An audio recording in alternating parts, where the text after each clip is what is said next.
A for statistics. So when we were in class today, if you are in my period 9, so 8 and 9, we went through the beginning of this PowerPoint where we talked about some of the things you're going to need to know for your test that's on the 21st. If you are in period 7, then surprise, you have a test on the 21st.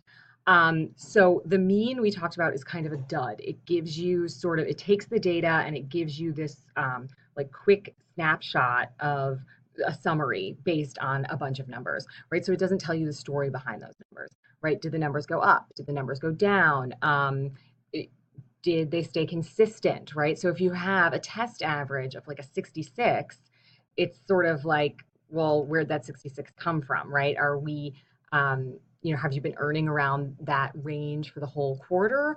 Were you doing really well in the first quarter and then all of a sudden you bombed a couple tests? So standard deviation and error bars, which you watched before, those are going to help us to understand the backstory of the mean. So in standard deviation, in order to understand standard deviation, you're looking at the deviation from the mean. So how far off is it from normal, right? Or from average. So in order for us to understand that, we first have to get a picture of what is normal. What is this average, right? What am I looking at? And we do that using, we'll get back to this slide in a second. We do that using a bell curve. So we talk about normal distribution. Normal distribution makes this beautiful bell curve that you see here, right? And basically right here, this middle line, that's our mean, right? That's our average. And we're sort of basing everything else off of that average. So for example, on a test, if the class average is an 80, we're looking at, okay, who was able to score above an 80, who scored below an 80, right? Our standard deviation is essentially saying, okay, well, in the largest group of our sample, how much was the wiggle room, right? So we've got in between these two sets, and I'm just going to get out of presenter mode, you'll forgive me, so I can use my drawing tool. When we're looking at this, we're looking at these two boxes, right? And when I look at this box over here, let me just grab my pen thing. Okay. So when I'm looking over here, I'm saying, okay, this is one standard deviation away from normal. Also, this side is one standard deviation away from normal.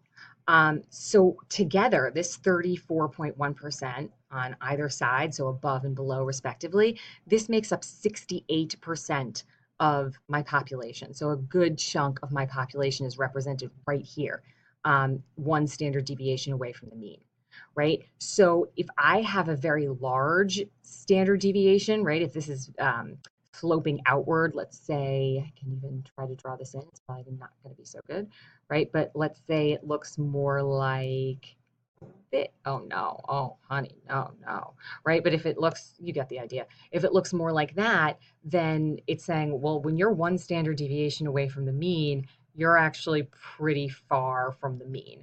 It's saying that there's much more variability in the data, and that may not be such a good thing. Usually that means it's not such a good thing, right? When just one standard deviation away, so 68% of our population is showing a huge variation to get you this number, which is the mean. Okay, now as we get further out from the mean, right, we see that there's a drop in the percentage. So for example, if we're looking at weight, like we looked at in class, we looked at the normal the normal distribution of weight. So the average weight of an American adult woman is 168.4 pounds. So 68% of the population is either going to be, let's say that the standard deviation is 10 pounds, right? So that means, no, what are you doing, computer? No. Okay, here we go, right? So what? Let me start from the beginning. So let's say that one standard deviation away from this number, this center, the mean, is 10 pounds. Well, if you're below, then that means you're 158.4 pounds. Above is 178.4 pounds. So 68% of our population is surrounding that mean, and 68% of our population is going to be between 158.4 and 178.4 pounds. All right. As I get further and further away from that mean, I'm getting more extremes in my weight, right? And this goes all the way down to underweight and extremely overweight. So it has to represent the entire population. It's just that if your weight is very, very low and you're down here on your bell curve, right, you are atypical, right? You're several standard deviations away from the mean, and you would be considered not average, which is for better or for worse. Our job, part of our job is going to be to calculate what exactly the standard deviation is, right? And that's going to be so, so, so important when you're doing a lab.